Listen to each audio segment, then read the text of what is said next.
Hello students, আমি Nitish sir জ্ঞানজ্যোতি coaching সেন্টারের পক্ষ থেকে তোমাদের প্রত্যেককে জানাই আরো একবার স্বাগত। তো স্টুডেন্টস, আজকে আমি তোমাদের সঙ্গে আলোচনা করব এনইপি 4 ইয়ার আন্ডার গ্র্যাজুয়েট প্রোগ্রামের অধীনস্থ যে সমস্ত ছাত্রছাত্রীরা যারা নর্থ বেঙ্গল ইউনিভার্সিটি আন্ডার বিভিন্ন কলেজগুলোতে 6 সেমিস্টারে পড়াশোনা করছো মেজর বেঙ্গলি নিয়ে, তাদের জন্য আজকে মেজর পেপার 16 এর লাস্ট মিনিট সাজেশন 2026 নিয়ে কিন্তু আজকে আলোচনা করব। তোমাদের এই পেপারটিতে রয়েছে বাংলা, শিশু কিশোর সাহিত্য। এখান থেকে কোন কোন প্রশ্নগুলো পড়বে এই নিয়ে বিস্তারিত আলোচনা করার পূর্বে আজকে পার্ট 2 ভিডিও আলোচনা হবে। যারা এখনো চ্যানেলটিকে সাবস্ক্রাইব করনি, সাবস্ক্রাইব করে পাশে থাকা বেল আইকন অল প্রেস করে দেবে, যাতে নেক্সট টাইম থেকে কোনো ভিডিও আপলোড করলে তার নোটিফিকেশন তুমি সবার আগে পেতে পারো। এছাড়া যারা ভাবছো যে অনলাইনে আমাদের ক্লাস জয়েন করবে, নোটস নেবে, তারা অবশ্যই যোগাযোগ করো আমাদের অফিসিয়াল নাম্বার 7076398606 নাম্বারে অথবা 6295916282 নাম্বারে। তোমাদের টোটাল কোর্স ফি রয়েছে তোমাদেরই সাধ্যের মধ্যে জাস্ট 1199 রুপিস। পরবর্তী সেমিস্টারেও কিন্তু কোর্স ফিটা সেম থাকছে। তো চলো জেনে নেওয়া যাক আজকের ক্লাসটি, এবং এখানে মোস্ট ইম্পর্টেন্ট 6 মার্কসের যে গুরুত্বপূর্ণ প্রশ্নগুলো তোমাদের পড়তে হবে সেই নিয়ে আলোচনা করব। দেখো, 6 মার্কসের আমি সাজেশনে প্রচুর প্রশ্ন দিয়েছি। তোমরা যারা প্রথম যে পার্টটা ভিডিও আমাদের দেখেছো সেই পার্টটা দেখলে পারেই বুঝতে পারবে আমরা মানে ধারাবাহিকভাবে কিছু পার্ট দিয়েছি। যেমন হযবরল গ্রন্থের কথক চরিত্রটির পরিচয় দাও। নেক্সট চাঁদের পাহাড় অবলম্বনে আলভারেজ এবং শঙ্করের চরিত্র দুটোই ভালো করে পড়বে। বাংলা কল্পবিজ্ঞানের দ্বারা সুনীল গঙ্গোপাধ্যায়ের ভূমিকা। বাংলা গোয়েন্দা সাহিত্যে মজার গোয়েন্দাদের সংক্ষিপ্ত পরিচয়। চাঁদের পাহাড় অবলম্বনে লেখকের প্রকৃতি। হযবরল গ্রন্থের বিচার সভাটির বিবরণ দাও। সাহিত্যমূল্যের বিচারে কল্পবিজ্ঞানের স্থান নির্ণয় করো। চাঁদের পাহাড় গ্রন্থে জিম কার্টার চরিত্রের পরিচয় দাও। এটাও তো ভালো মতো পড়ার দরকার নেই, না পড়লেও চলবে এটা।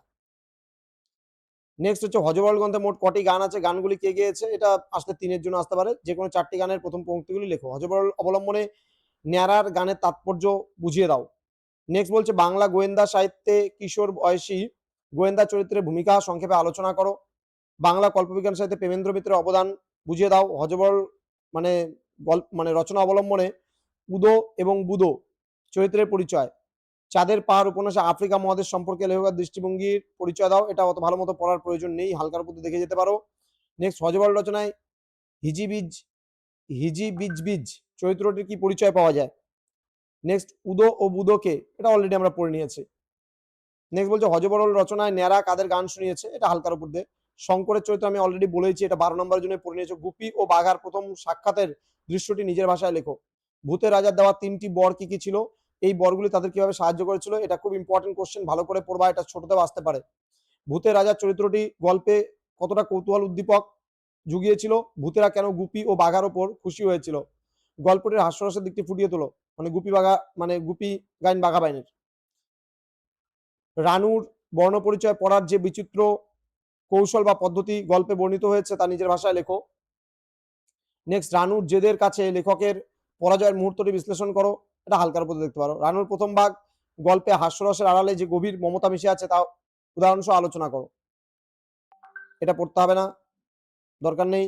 আচ্ছা, এটা পড়বা। খট্টাঙ্গ ও পলান্ন শব্দ দুটির অর্থ কি, এই নামকরণের সার্থকতা কি তা বুঝিয়ে দাও। নেক্সট রয়েছে বনভোজনের মেনু ঠিক কি কি নিয়ে টেনিদা এবং ক্যাবলার মধ্যে যে পদানুবাদ হয়েছিল তা নিজের ভাষায় লেখো। তোমরা ছোটবেলাতেও পড়েছো, একবার পড়ে নিও, খুব সোজা প্রশ্ন একটা। গল্পের শেষে খাওয়ার সময় এটা দরকার নেই, যে বিভ্রাট ঘটেছিল এই তোমার হচ্ছে ওই মানে বনভোজনের যে ব্যাপারটা আছে সেখানে পড়লেই হবে। গল্পের নামকরণে চেঙ্গিস ও হ্যামলিনের বাঁশিওয়ালার প্রসঙ্গ কেন আনা হয়েছে, তাদের সাথে বর্তমান ঘটনার মিল কোথায়। টেনিদা কেন নিজেকে চেঙ্গিস খার সঙ্গে তুলনা করেছিলেন, ক্যাবলার তাতে কি প্রতিক্রিয়া ছিল। স্টপার উপন্যাসে ক্রীড়াবিদ কমল ও গুহর প্রত্যাবর্তনের কাহিনীটি সংক্ষেপে লেখো। কমল গুহর কোচিং করানোর পদ্ধতি এবং তার ফুটবল দর্শনের পরিচয় দাও। কমল গুহর স্ত্রী বা পারিবারিক জীবনের প্রভাব তার খেলোয়াড় জীবনে কতটা ছিল তা আলোচনা করো। তরুণ খেলোয়াড়দের প্রতি কমল গুহর মানসিকতা এবং স্টপার পজিশনের গুরুত্ব সম্পর্কে ধারণা কি ছিল। উপন্যাসে বর্ণিত কোনো একটি বিশেষ ফুটবল ম্যাচের উত্তেজনাপূর্ণ, এগুলো পড়ার দরকার নেই, ছেড়ে দাও, এগুলো এত পড়তে হবে না। হুম, এগুলো ছেড়ে দাও, এগুলো পড়তে হবে না, ছেড়ে দাও। বাকি যেগুলো দিয়েছে সেগুলো পড়বে, বাস এর মধ্যে থেকে কমন পেয়ে যাবে। প্রচুর প্রশ্ন আছে, এর মধ্যে থেকে কমন পেয়ে যাবে তোমরা। যেহেতু টেক্সচুয়াল সেহেতু একটু কোশ্চেন সংখ্যা বেশি হলো, সুতরাং ঘাবড়ানোর কিছু নেই, সব পেয়ে যাবে। দেখা হচ্ছে খুব তাড়াতাড়ি আর একটা নতুন ক্লাস নিয়ে তোমাদের সঙ্গে। তোমরা প্রত্যেকে ভালো থেকো, সুস্থ থেকো। Thank you so much, thanks for watching after all, thank you.